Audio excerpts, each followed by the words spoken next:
بكم. مرحبا فيك. أول شيء أول شيء نحب نقول لكم أنا أرحب فيكم كلكم. كل عام وأنت بخير. وأنت بخير. السنة الجديدة ونحب الحمد لله نكون ضيوف خفاف عليكم دائما خفاف. إن شاء الله. أنت والأنين وشيماء. أول شيء نبي نعرف أوكي شيماء وبشار سلطان الأنين. ياتوا كلكم الحين اجتمعتوا في سولو. أبي أعرف شنو اللي منو صاحب الفكرة إنه تصير فرقة سولو أول شيء. تتكلم صاحبة الفكرة. تكلم أنت. أول شيء بسم الله الرحمن الرحيم، حابة أمسي عليك بالخير ومسي على الكل اللي قاعد يشوفوني بالتلفزيون. أنا مسي عليك بالورد. شو اسمه بخصوص الفرقة، إحنا طبعا كاسم للفرقة ما كنا يعني جت متأخر، بس هي بالصدفة يعني already ثلاثتنا فينا نفس الروح الروح عندنا أشياء معينة حاطين فيها نقاط ودنا نحققها. ما لقيناها مع وايد، ما تلقينها موجودة في الساحة حاليا، مو مهتمين فيها وايد. فدام يعني أنا حسيت جربت مع بشار كذا مرة، موزعة كذا مرة، والشغل اشتغلنا وايد. نفس الشيء مع شيماء.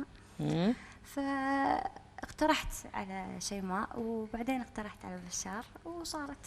أنا آخر واحد. أنت آخر واحد. أنت آخر واحد يعني هني الرجل آخر من يعلم كان في الموضوع. بس شيماء أنت جيتي فترة قطعتي، بعدين رديتي غنيتي، بعدين رديتي تغنين، الحين راح تقطعين ولا راح تكملين؟ لا. آخر كلام؟ آخر كلام؟ آخر كلام. مع أن أنا أشوفك عندك وايد رغبة بالغناء، يعني أنا كل ما أدش عندكم الاستديو عند بشار اسمعك أنت اللي قاعد تغنين، أعرف أتوجه لك على طول، أعرف أن أنت اللي قاعد تغنين. لازم. الطاقة الإيجابية مالت الفرقة. شيماء. اوكي. طبعا انا حتى يعني شيماء احنا نسميها شيوم طبعا، لان هي يعني واحنا نشتغل هي تغني، واحنا نقعد واحنا بنريح هي تغني، فما شاء الله عليها هي الطاقة الإيجابية مالت وانت شنو الطاقة السلبية؟ لا انا كلها هو كلها شيوم. اي يعني كلها أنا اللي يتكلم ياخذ المايك. اوكي. النصيحة. النصيحة. دائما النصيحة. النصيحة. ابوهم يعني. انت ابوهم طبعا، انت اكبر منهم. ايه ما تقدر تعترف صح؟ بيني وبينك كم شهر صح؟ اي شوية. اكتشفنا اخر مرة. بس من اكبر. انا اكبر منك. زين. اوكي ما عندي شيء، ما عندي ولا مشكلة في الحياة. بشار ابي اعرف شغلة، انت هم من الناس يعني الناس اللي الحين قاعد تطالعك، يعني مثل ما نزلنا البوستر مال ان اغنيه حلم وسولو، وان الناس قاعد تقول الله بشار رد، الناس على بال ان انت اختفيت. انت اختفيت وراء التوزيع لسنوات طويله. يعني انا ما طلعت برا المجال الفني، في نفس مجالي. في نفس مجالي ما موزع. يمكن صرت خلف الكواليس شويه. بعد انقطاعي على الغنى، يمكن كانت اسبابه كان ذاك الوقت صعب ان الاجواء هذه اللي تقدم، وانت تعرفين ايش كثر حوربت في ذاك الوقت. وايد. بس الحمد لله كانت يعني حطيت بصمه بسيطه في ذاك الوقت. وانا موزع يعني انا احب نفسي في التوزيع اكثر. بس كان عندك تخبطات بالشهر، يعني جيت سويت مرت سنه ناس حسيت وايد جوك رومانس، بعدين جيت مره واحده كانت تغني القلب المحتاس، وهذه اللي عاشت وياك عاد لمن الحين انت بشار القلب المحتاس. وهذه الاغنيه صارت اخر اغنيه يعني كان واحنا نسوي الالبوم. امسي على اخوي حمود ناصر والموزع الاستاذي انا اعتبره عمار البني. واحنا نشتغل كنا هالاغنيه. الموزع المختفي دائما اللي يشتغل بصمت ويفاجئنا بشغله وندق عليه ما يرد عادي، يعني هذا عمار. فالاغنيه هذه صارت اخر شيء في الالبوم. حتى الالبوم داخله كانت فيها اغاني رومانسيه، لكن الحظ انه هي القلب المحتاس. وللحين يعني للحين انا يعرفون القلب المحتاس. يمكن اي بشار القلب المحتاس على طول عندهم القلب المحتاس، مع انك عندك اغاني كانت اهم. وبالعكس والله انا القلب المحتاس يعني مو فرحان لها، يعني فرحان انه في شيء سويت له بصمه كانت سريعه وكانت رومانسيه. بالعكس هي اغنيتي تبقى اغنيتي قلب المحتاس. الأنين انا التقيت فيك قبل عدة سنوات، التقيت فيك محض الصدفة. كنت مع عبد القادر هدهود في اوتار، في ذا يعني ما كان وايد ترى يبعد عن هذا الزمن، يعني الحين قاعد نلتقي فيه ويا بعض. بس هو قال ملحنة شاطرة. بعدين سمعت عنك كلام، قالوا ملحنة شايفة روحها شوية، مغرورة.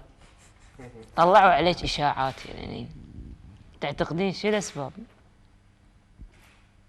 اللي عرفني يعني اللي عرفني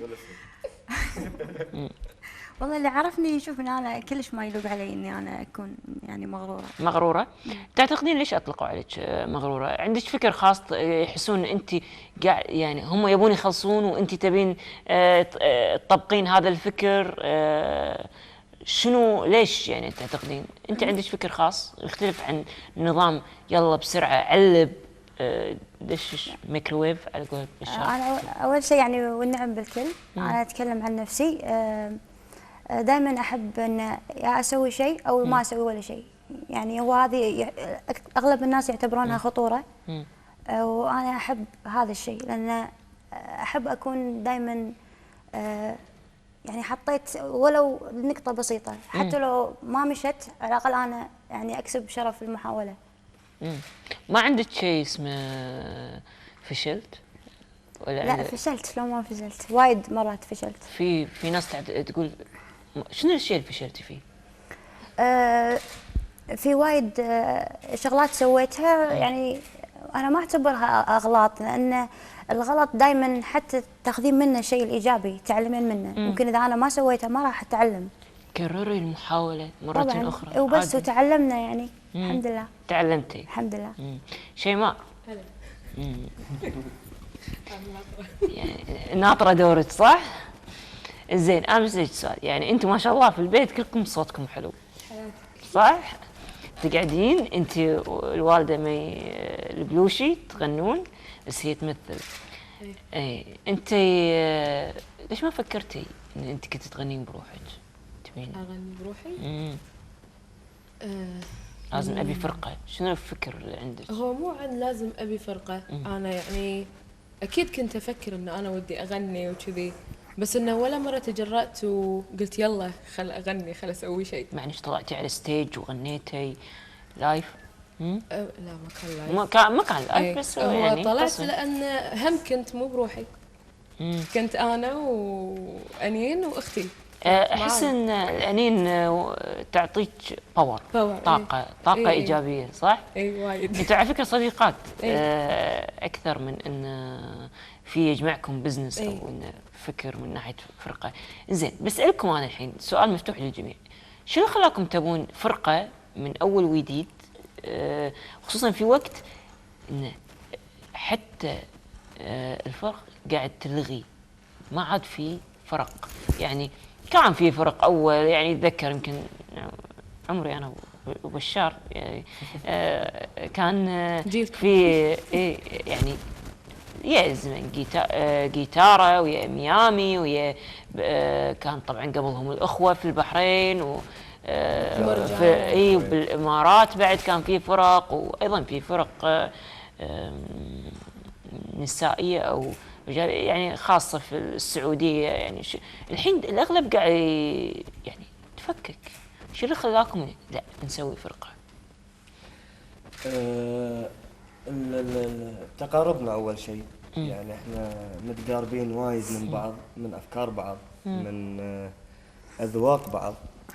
بالرومانس ولا بالإيقاعي أو بالكل؟ يعني أقصد الذوق الموسيقي. يعني دائما نلاحظ ان احنا مثلا لو في اغنيه اول مره نسمعها يكون راينا واحد، يكون احنا حبيناها او ما حبيناها. يعني دائما نكون احنا قراب من هذا. فرقه كون اننا نسوي فكر جديد. الحمد لله احنا حابين ونطمح ان احنا نكون فكر جديد وشكل جديد للموسيقى. اتوقع انه ما يصير هذا الا بفرقه. يعني فرقه كون ان احنا يعني نقدر نسوي ميكس بين اصواتنا. الانين تغني شوي، شيماء تغني شوي، انا اغني شوي، بعد يطلع الشكل احلى. وهو داخل الالبوم في كل واحد فيكم قاعد يغني اغنيه خاصه فيه يعني في الاخر. اي طبعا. اي في كل واحد له يغني، وفي اغنيتين احنا نغنيها مع بعض. تغنون مع بعض. زين. انت بسألك سؤال، انت راح تنزل الالبوم عن طريق شركة تركية. هي صاحب الشركة هذا اخوي مشعل العروي. فرعها في تركيا طبعا. مكافح مشعل العروي الصراحة. اي طبعا. نوجه له تحية طبعا. شركة تركية. احنا الحين ما راح ننزل شغلنا في السوق مثل ما هو متعارف عليه انه ينزل سي دي وهذا. شغلنا راح يكون في الايتونز يعني. الديجيتال راح ينزل بالديجيتال. هذا ما راح ننزله علشان هم بعد الفكر الجديد هذا في الايتونز والمواقع الاجتماعيه هي افتكر هي الانتشار الاكثر لشريطنا. مو بعد ساعتين راح تلاقيه اساسا على اليوتيوب. أكيد يعني خلصنا. أكيد. الدنيا والحياه سعيده يعني طبعا. زين. انا بسأل سؤال. اول شيء يعني هذا هو الالبوم. الالبوم هذا هو طبعا صورتكم على الغلاف 6 اغاني طابعينه بالانجلش. ليش طابعينه؟ هات ليش طالع الحين انت الحين يعني استغربتي الحين لا احنا مو قاعدين مشاغبين على فكره يعني لا شوف هو يعني اول شيء الانجليزي حسينا شكله اذرب وكول بلس على كذي ان شركه تركيه وبرا يعني مو يعني اللغه تكون عالميه فالكل يقدر يقرا الانجليزي. ولا انتم تبون تطمحون؟ هذه السالفه نفسها. شركه تركيه ويبون يسوي اوريدي يحطون نسخه هنا. شركه تركيه يبون الكلام بالانجليزي يعني ما راح ينفع يعني. بالتركي وفاهمين بالتركي بعد بالتركي يعني واحنا نبي بالعربي. فتخيل التركي حتى احنا عسقرند ما راح نفهم شيء. لا يعني وبشار حسين ابراهيم تاتمس او امراه يعني صعب صراحه. لا تتمنى طبعا هذا كلنا نتمنى بس والله يشافيه طبعا المطرب الكبير ابراهيم تاتمس. الله يشافيه ان شاء الله. والله متابع انا ما ادري انه مريض. لا مريض وتعبان. اطلقت اغنيه حلم. نغني اغنيه حلم. حاضر. نسمعها وبعدين نتكلم عنها. يلا.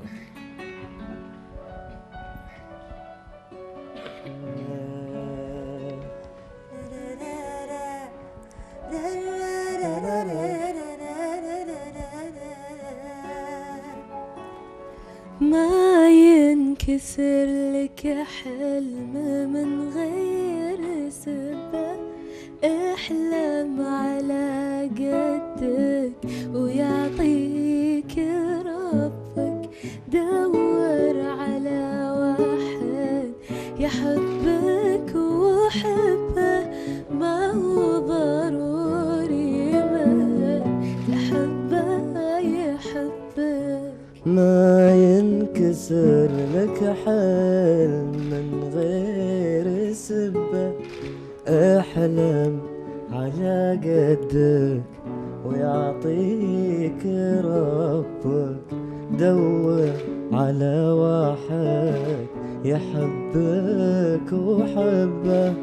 ما هو ضروري من تحبه يحبه. دايم حياتك دون حب مستتبة. تبني مشاكل بعد كل ما تحبك. قلبك أمانة احتفظ فيه خبى. جرح الحبايب ما يداوي طبك. ما ينكسر لك حلم من غير سبب. احلم على قدك ويعطيك ربك. دور على واحد يحبك وحبه. ما هو ضروري ما تحبه يحبك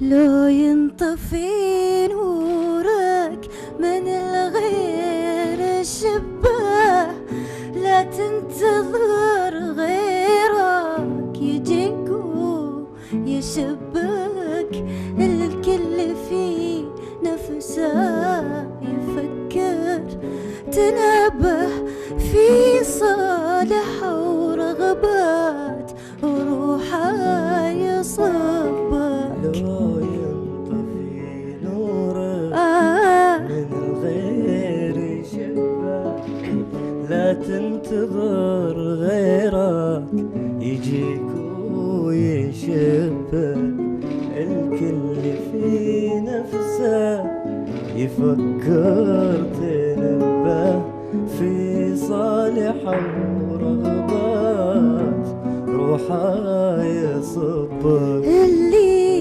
يلبيه من تناديه لباه لا تندفع مهما شعورك لعبك احذر من اللي ذم غيره وسبه من سب عندك شخص سبك يسب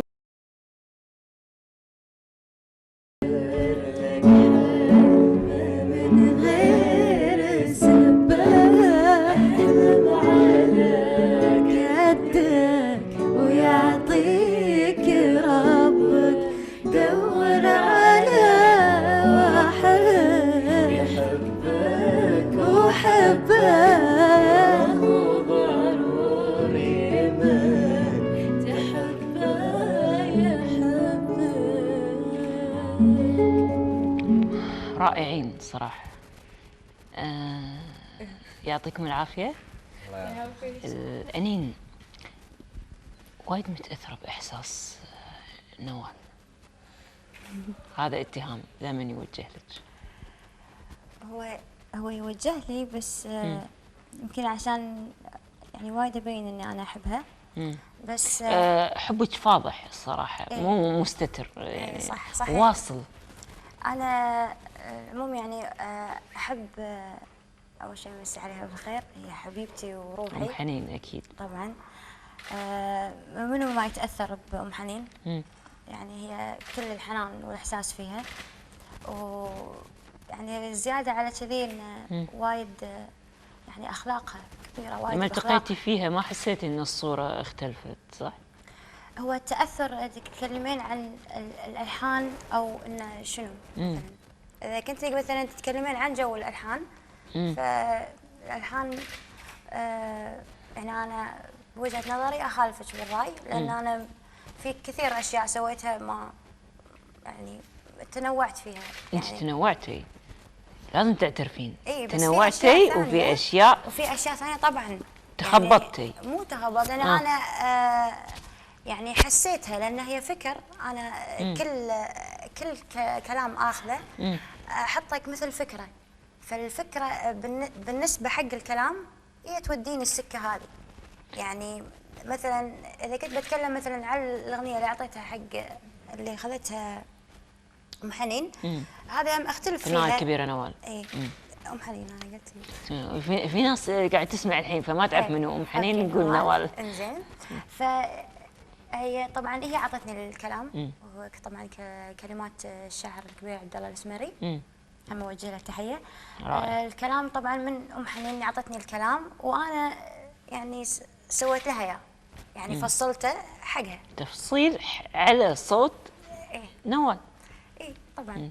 ومثل نفس الشيء حق عبد الله الرويشد، هو اعطاني الكلام وانا فصلته. ماشي.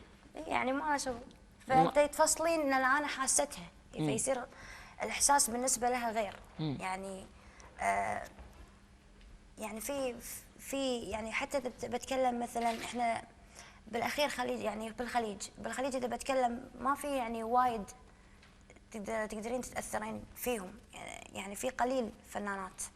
شوفي، لا في ناس تتاثر. انا هني اختلف إيه، معك ما في أدري، وجهه أنا النظر، حتى اعتقد ان خبره لا، قصدي بشار يعني اكثر وحده تلامسني تعطيني. يعني طبعا والنعم بالكل، لكن اكثر وحده تلامسني يعني لامستني. نوال اول شيء لان انت امراه نفسها، فتعطيك العمق بالكلمه بالاحساس. حنونه يعني ها؟ حنونه. هي هي هي لو مو حنونه سمت بنتها حنين، يعني تتوقعين؟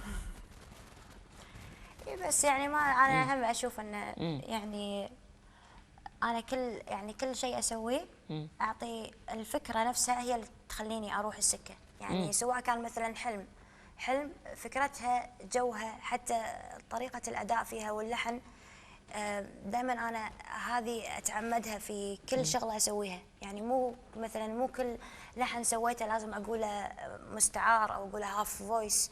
حتى الطريقه هذا متى حسيتي ان انت وصلت انه مستعار ولا والله الامانه من الكورال وكثره التدريب عرفت شغلات وايد، ومنها تعلمت يعني تطورت عندي فصرت اسمع اكثر. فتعلمت الشغله هذه وصرت افرق، يعني صار السالفه فيها يعني دقه اكثر. مو سالفه ترى ان انا امسك بس الكلام وشنو ركب عليه واسوي، لا لا لا لا ابدا. انا الكلام نفسه دائما ادقق عليه، يعني جدا ادقق على الكلام. يعني هذا الشيء وايد يهمني.